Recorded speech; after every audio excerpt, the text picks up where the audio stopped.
ద్వారా మనకు గుర్తింపు ఉంటుంది అంటే ఓట్లు వేయరు, డబ్బులు ఇస్తారు. ఎందుకు డబ్బులు?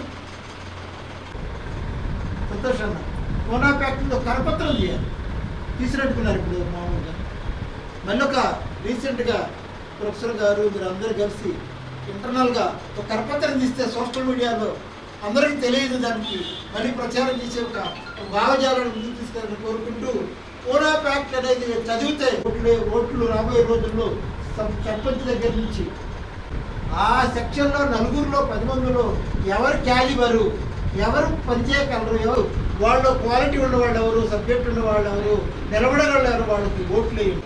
100కి 80% ఎవరు అనామకులు వస్తున్నారు, వెళ్తున్నారు డీప్గా. ఏ క్యాబినెట్లో కానీ నేను రోజు అన్ని క్యాబినెట్లు తిరుగుతున్నాను, కావాలని వెళ్తూ నేర్చుకున్నాను, వాళ్ళు అక్కడే ఉంటున్నారు. కానీ ఈ కూటమి గవర్నమెంట్లో ఇంటర్నల్గా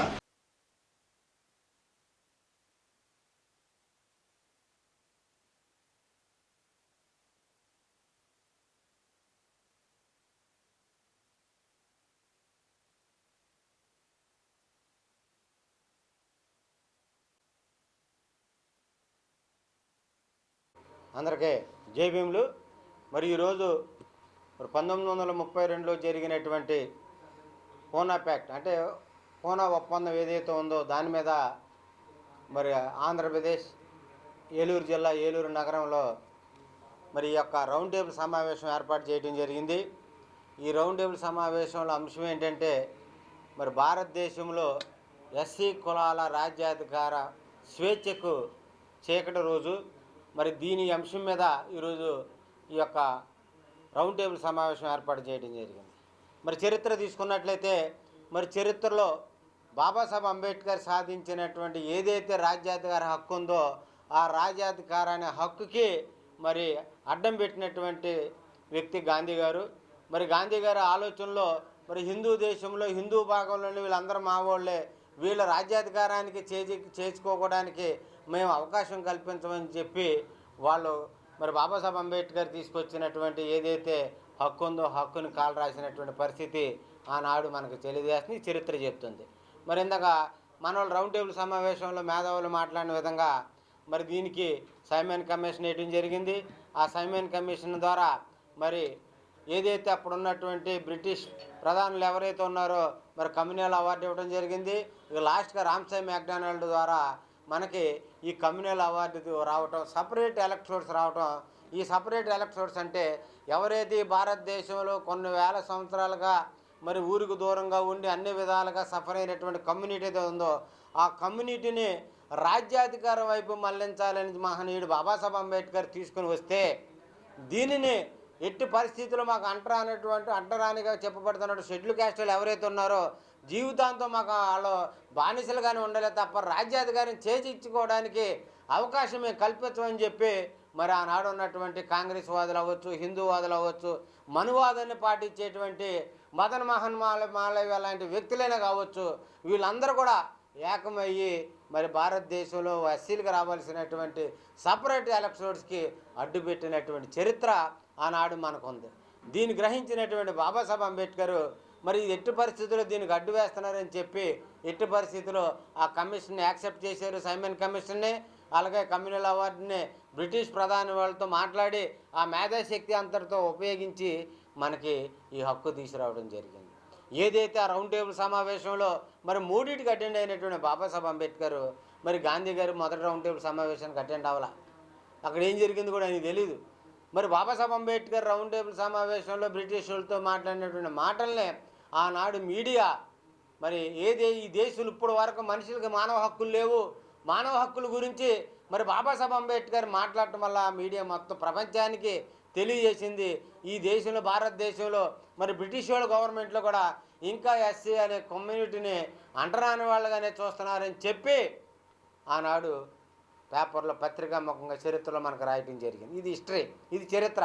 మరి ఇదంతా బయటికి వెళ్ళగడుస్తున్నారు బాబాసాహెబ్ అంబేద్కర్ని గ్రహించినటువంటి ఆనాడు బ్రాహ్మిన్స్ ఈ ఏదైతే బాబాసాహెబ్ అంబేద్కర్ సాధించుకొచ్చినటువంటి కమ్యూనల్ అవార్డు ఏదైతే ఉందో ఆ అవార్డుకి అడ్డుకట్టేసి మదన్ మోహన్ మాలవ్య అప్పటికే ఏదైతే ఆగస్టు 16, 2032లో ప్రకటించినటువంటి ఏదైతే ఉందో దానికి గ్రహించినటువంటి మదన్ మోహన్ మాలవ్య టీము మరి గాంధీ ఎర్రబాటు జైల్లో నెహ్రూ చేస్తున్నటువంటి గాంధీని రెచ్చగొట్టడం జరిగింది. ఇట్స్ హిస్టరీ, నా మాట కాదు, ఇది చరిత్ర. ఇది దీన్ని గ్రహించి అయ్యా నువ్వు శుభ్రంగా జైల్లో మరి నువ్వు నిరహార్థిక చేసుకున్నావు, అక్కడ మన నుంచి ఏదైతే మనం అంటరానిగా వాళ్ళుగా చూస్తున్నటువంటి జాతి మన మీద పెత్తనం చేసే పరిస్థితి బాబాసాహెబ్ అంబేద్కర్ తీసుకొచ్చాడు, దీన్ని అడ్డుకట్టేయాలయ్యా, నువ్వు నిరహార్థిక చేయవని చెప్పి గాంధీకి సపోర్ట్ చేసి బలవంతంగా నిరహార్థిక చేయించినటువంటి చరిత్ర ఆనాడు ఎర్రవాడి జైల్లో ఉంది. కాబట్టి ఇదన్నీ కూడా మన వాళ్ళకి తెలియాలి. ఎవరైతే ఇప్పుడు రాజకీయ నేను ఎంపీ అని చెప్పి ఎమ్మెల్యే అని చెప్పి రిజర్వేషన్ మీద ఎన్నికైనటువంటి బానిసలారా, మీకు ఒక విషయం చెప్తున్నాం, మీరు చరిత్ర తెలుసుకోండి. మీరు పార్లమెంట్లోకి వెళ్ళి అసెంబ్లీలోకి వెళ్ళి ఎస్సీలకు అన్యాయం జరుగుతున్నా కనీసం నోరు విప్పలేనటువంటి దౌర్భాగ్య స్థితిలో మీరున్నారు. ఇది చాలా బాధాకరమైన విషయం. నానా బాధలు పడి మరి పిల్లలను పోగొట్టుకొని భార్యను పోగొట్టుకొని జాతి కోసం అన్ని విధాల సర్వ హక్కులు తీసుకొచ్చి ఓటు హక్కు తీసుకురావడమే కాకుండా అందులో ఒక శ్లోకం కూడా ఇచ్చాడు బాబాసాహెబ్ అంబేద్కర్. ఏంటి? 1 man 1 vote 1 vote 1 value అని. ఈ దేశంలో పుట్టిన ప్రతి పౌరుడికి సమానమైన హక్కే ఓటు హక్కు, అదే మన వజ్రాయుధం అని చెప్పి బాబాసాహెబ్ అంబేద్కర్ తీసుకొచ్చాడు. ఇది గ్రహించలేనటువంటి దౌర్భాగ్యంలో మనోళ్ళుండి మరి రిజర్వేషన్ ఉంది కాబట్టి ఆయన కల్పించిన రిజర్వేషన్ ద్వారా మరి ఎక్కడా ఉన్నటువంటి మీరు ఏదో రాజకీయ పార్టీలో బానిసత్వంగా ఉంటూ వాళ్ళు కల్పించినటువంటి మరి బీఫామ్ ద్వారా మీరు రిజర్వేషన్తో అసెంబ్లీలోకి అడుగుపెట్టి పార్లమెంట్లో అడుగుపెట్టి మీకు మన జాతి దేశంలో జరుగుతున్న అన్యాయం మీద ప్రశ్నించలేరు. ఇదే విషయాన్ని ముందే గ్రహించాడు బాబాసాహెబ్ అంబేద్కర్. ఈ జాతి ఇలాగే చేస్తారు, మా వాళ్ళందరూ మెలగనివ్వరు, మా వాళ్ళందరూ సరైన స్వేచ్ఛ సమానమైన హక్కులు కల్పించగలగనివ్వరు. ఎందుకంటే ఇక్కడ మనువాదం ఉంది. ఆ మనువాదం హెచ్చుతగ్గు విధానం, అదే నిచ్చిన మెట్ల వ్యవస్థ.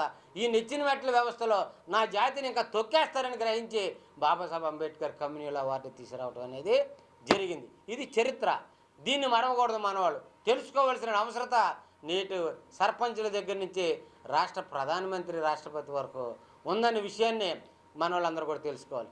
కాబట్టి ఏదైతే కమ్యూనల్ అవార్డు ద్వారా తీసుకొచ్చినటువంటి ఒప్పందం ఏదైతే ఉందో ఆ ఒప్పందం మనకి చీకటి రోజు, దాన్ని బ్లాక్ డేగా మనం కూడా ప్రకటించుకోవచ్చు. మరి కాబట్టి 1932 సెప్టెంబర్ 24వ తారీఖు జరిగినటువంటి గాంధీ గారికి బాబాసాహెబ్ అంబేద్కర్కి ఒప్పందం, కానీ ఆ యొక్క ఒప్పందంలో సంతకాన్ని పెట్టింది గాంధీ గారి పెట్ల. చరిత్ర ఇది. మదన్ మోహన్ మాలవ్య పెట్టాడు సంతకం, బాబాసాహెబ్ అంబేద్కర్ పెట్టారు. మరి ఒప్పందం గాంధీ గారిదే కదా, అక్కడే జరిగింది కదా మన కుట్ర. కాబట్టి ఎన్ని నియోజకవర్గాలు ఉన్నా మరి నోరు మెదపలేనటువంటి వ్యక్తి ఎన్ని ఉన్నా మనకి ఎన్ని నియోజకవర్గాలు ఉన్న సుఖం ఏంటి? కాబట్టి రాజ్యాధికార నిర్ణయాన్ని తీసుకోలేనటువంటి దౌర్భాగ్య స్థితిలో మన వాళ్ళు ఉన్నారు. కాబట్టి అందరూ చదువుకునే వ్యక్తులే కాబట్టి చైతన్యం కండి, మనకు జరుగుతున్న అన్యాయం మీద ప్రశ్నించండి. బాబాసాహెబ్ అంబేద్కర్ కల్పించినటువంటి హక్కుని ఏదైతే ఉందో భారత రాజ్యాంగంలో ఆర్టికల్ 326 ఓటు హక్కు ద్వారా మళ్ళీ మన రాజ్యాధికారానికి రాగలగాలి. ఆ దిశగా మన వాళ్ళందరూ కూడా ప్రయాణం చేయండి. చరిత్ర తెలుసుకోండి. చరిత్ర తెలిసిన వాడు చరిత్ర సృష్టించలేడని బాబాసాహెబ్ అంబేద్కర్ చెప్పారు. అందుకే నేడు మరి చెప్తున్నాము, ఆల్ ఇండియా అంబేద్కర్ యువజన సంఘం తరపు నుంచి అవ్వచ్చు, రాజ్యాంగ ధర్మ పరిషత్ ద్వారా అవ్వచ్చు, అలాగే లిబరేషన్ కాంగ్రెస్ పార్టీ తరపు అవ్వచ్చు, ఏదైనా కానీ ఓటు అనేది చాలా ఆయుధం. మరి ఓటు విలువతోటే మరి మనం అందరం కూడా భవిష్యత్తు నిర్ణయాలు తీసుకోవాల్సిన అవసరం ఉంది. బాబాసాహెబ్ అంబేద్కర్ ఇంకో మాట చెప్పాడు, ఏంటది? రాజ్యాధికారానికి రాని జాతి అంతరించిపోద్దని చెప్పాడు. మరి కాబట్టి ఆ ఎడ్జిలో ఉన్న ఇంత జనాభా ఉండి, ఇంత ఓటు శాతం ఉండి, 3% ఉన్నవాడిని, 4% ఉన్నవాడిని, అలాగే మరి 5% ఉన్నటువంటి వాళ్ళని మరి ఆయన అందులు ఎక్కివిచ్చి నన్ను కొట్టేస్తున్నారు, నన్ను చంపేస్తున్నారు, మన మానభంగాలు చేస్తున్నారని చెప్పి అడుక్కునే మరి రోడ్లు ఎక్కువ వాంట్ జస్టిస్ అనే పలికే పదాలని మరి చెప్పుకోవడానికి కూడా మనం సిగ్గేస్తుంది. కాబట్టి దీన్ని అర్థం చేసుకొని బాబాసాహెబ్ అంబేద్కర్ కల్పించినటువంటి ఓటు మనకు ఆయుధం. ఆ ఆయుధంతో రాజ్యాధికారం వస్తుంది. ఆ రాజ్యాధికారం మనం నిర్ణయించుకునే పరిస్థితిలో మనం ఉండాలి తప్ప మరి ఎవడో మన మీద పెత్తనం చేసేవాడు అయ్యా అలా చేయండి. ఈవెన్ గ్రామ స్థాయిలో సర్పంచ్ కూడా వ్యక్తిగతంగా చేసుకోలేని దౌర్భాగ్య స్థితి ఈరోజు ఆంధ్రప్రదేశ్లో ఉంది. నేడు మరి కూటమి ప్రభుత్వంలో చాలా బాధాకరమైన విషయం. సర్పంచ్ అయ్యండి, ఒక సర్పంచ్ అయ్యండి నిర్ణయాలు తీసుకోలేనటువంటి పరిస్థితి ఉంది. కనీసం సర్పంచ్ కూడా కుర్చీ లేనటువంటి దౌర్భాగ్య స్థితి చేస్తుంది ఈ నేటి గవర్నమెంట్. మరి కాబట్టి ఇవన్నీ కూడా జరగడానికి కారణం ఏంటంటే పూనా ప్యాక్ట్ అదే ఒప్పందం. గాంధీ గారికి బాబాసాహెబ్ అంబేద్కర్ జరిగిన ఒప్పందమే. కాబట్టి ఇవన్నీ కూడా చరిత్ర తెలుసుకుని మన వాళ్ళందరూ కూడా చైతన్యవంతులై వాస్తవాలను వెలుగులోకి తీసుకురావాల్సిన అవసరం ఉంది. కొన్ని కారణాల వల్ల ఇలా తక్కువ మందితో ఈరోజు ఏర్పాటు చేయడం జరిగింది. భవిష్యత్తులో ఇలాంటి కార్యక్రమాలు వేల సంఖ్యలో ఏర్పాటు చేయడానికి మేము సిద్ధమవుతున్నాం. మరి కాబట్టి అయ్యా రాజకీయ షెడ్యూల్ క్యాస్ట్లో రిజర్వేషన్ అనుభవిస్తున్న రాజకీయ నాయకులారా ఆలోచించండి.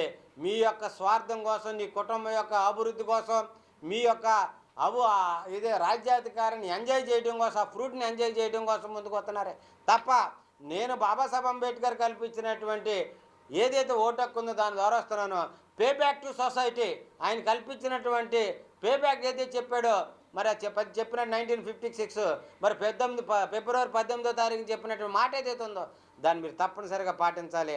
ఆ పాటించినటువంటి ఎంపీలు ఎమ్మెల్యేలు ఎవరైతే ఉన్నారో రాబోయే కాలంలో ఒక నిర్ణయానికి వస్తున్నాం. ఆ నిర్ణయాన్ని కట్టుబడి మీ అంతు చూడడానికి సిద్ధమవుతున్నామని తెలియజేస్తూ మరి అవకాశం కల్పించిన మన వాళ్ళందరూ కూడా ప్రత్యేకమైన ధన్యవాదాలు. సెలవు తీసుకున్నాను. జై భీమ్, జై భారత్. జై భీమ్. ఈరోజు ఆల్ ఇండియా అంబేద్కర్ యువజన సంఘం మరియు రాజ్యాంగ ధర్మ పరిషత్, అదేవిధంగా ఆల్ ఇండియా బహుజన మేధావుల వేదిక ఈ తరపున ఈ రోజున ఇక్కడ మీటింగ్ పెట్టడం జరిగింది.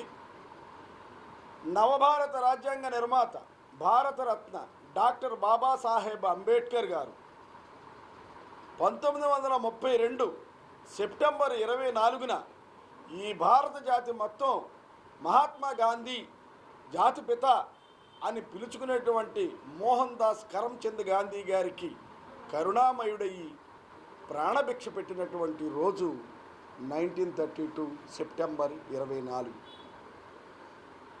నిజంగా కనుక అంబేద్కర్ గారు ఒక మెట్టు దిగి వచ్చి ఆ రోజున పూనా ప్యాక్ట్ అంటే ఆ రోజునటువంటి కాంగ్రెస్ నాయకులు అందరూ కలిసి ఆయన్ని ఒప్పించి మీరు కనుక ఈ కమ్యూనల్ అవార్డును కనుక మీరు ఒప్పుకుంటే గాంధీ గారు ఆమరణ నిరాహార దీక్షలో ఆయన మరణిస్తాడు. మరణిస్తే భారతదేశం యొక్క చరిత్ర వేరే విధంగా ఉంటుంది, అల్లకోలం అవుద్ది సమాజం, మీరు దయచేసి ఆయనకి ప్రాణభిక్ష పెట్టండి అని ఒకవైపు కాంగ్రెస్ నాయకులు, ఒకవైపు మరి గాంధీ గారి యొక్క కుటుంబ సభ్యులు అందరూ కూడా ఆయన మీద ఒత్తిడి తీసుకొస్తే ఆనాటి పరిస్థితులను అనుసరించి ఆయన పూనా ప్యాక్ట్కి ఆయన ఒప్పుకోవటం జరిగింది. అయితే ఈ పూనా ప్యాక్టు షెడ్యూల్ కులాల రాజ్యాధికార స్వేచ్ఛకు చీకటి రోజు అని అంటున్నాం మనం. షెడ్యూల్ కులాల రాజ్యాధికార స్వేచ్ఛ. ఇక్కడ రాజ్యాధికార స్వేచ్ఛ అంటే యాక్చువల్గా కమ్యూనల్ అవార్డు ప్రకారం 70కి మనకు వస్తే ప్రాతినిధ్యం, కానీ ఈ పూనా ప్యాక్ట్ వల్ల 140 వరకు పెరిగింది, 148 వరకు పెరిగింది ప్రాతినిధ్యం. అంటే 148 ప్రజాప్రతినిధులు చెంచాలుగా ఎన్నికయ్యారు. అదే ఒరిజినల్గా అయితే 70 మంది అయినా వాళ్ళ 80 మంది అయినా స్వతంత్రులుగా ఉండేవాళ్ళు. అంటే ఇక్కడ రాజ్యాధికార స్వేచ్ఛ కోల్పోయి బాంఛన్ దొర అనే రాజ్యాధికారానికి ప్రతినిధులుగా ఎన్నుకోబడ్డారు. అందుకనే ఇది 1932 సెప్టెంబర్ 24 చెంచా యుగానికి పునాది, ఎస్సీల నిజమైనటువంటి రాజ్యాధికారానికి మరి చీకటి రోజని మేము తెలియజేస్తున్నాం. అయితే మరి దీనికి పరిష్కారం ఏంటి? పరిష్కారం ఏమీ కాదు, మళ్ళీ దీన్ని పునరాలోచించుకోవాల్సినటువంటి ఆవశ్యకత ఉంది. ఎందుకనంటే ఈ రోజున ఆధిపత్య కులాల చేతిలో ఉన్నటువంటి రాజ్యాధికారం ఉంది.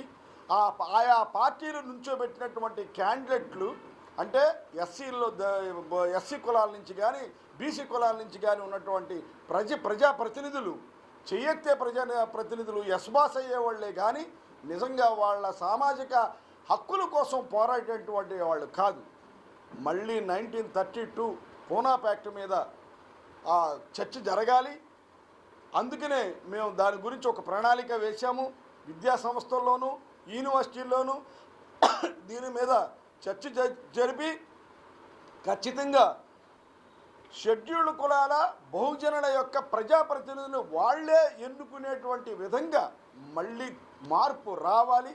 అలా వస్తేనే ఈ యొక్క ఆధిపత్య కుల పార్టీల పాలన నుంచి ఆంధ్రప్రదేశ్ను విముక్తి చేయొచ్చు, బహుజన ఆంధ్రప్రదేశ్ను నిర్మించవచ్చని మేము తెలియజేస్తున్నాము.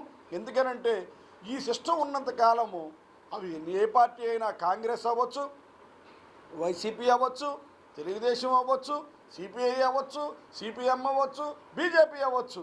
వీళ్ళందరి దగ్గర ఉన్నటువంటి షెడ్యూల్డ్ కులాల, షెడ్యూల్డ్ ట్రైబ్ల, లేకపోతే బీసీల రాజకీయ ప్రతినిధులు అంటే ఎమ్మెల్యేలు, ఎంపీలు వాళ్ళు బానిసలుగానే ఉంటారు. కానీ స్వతంత్రంగా వారి సమాజాల యొక్క హక్కుల కోసం ఆలోచన చేసేటువంటి విధానంలో వాళ్ళు ఉండలేరు. కాబట్టి దీన్ని ఖచ్చితంగా చర్చ జరగాలి, మళ్ళీ మార్పు రావాలి.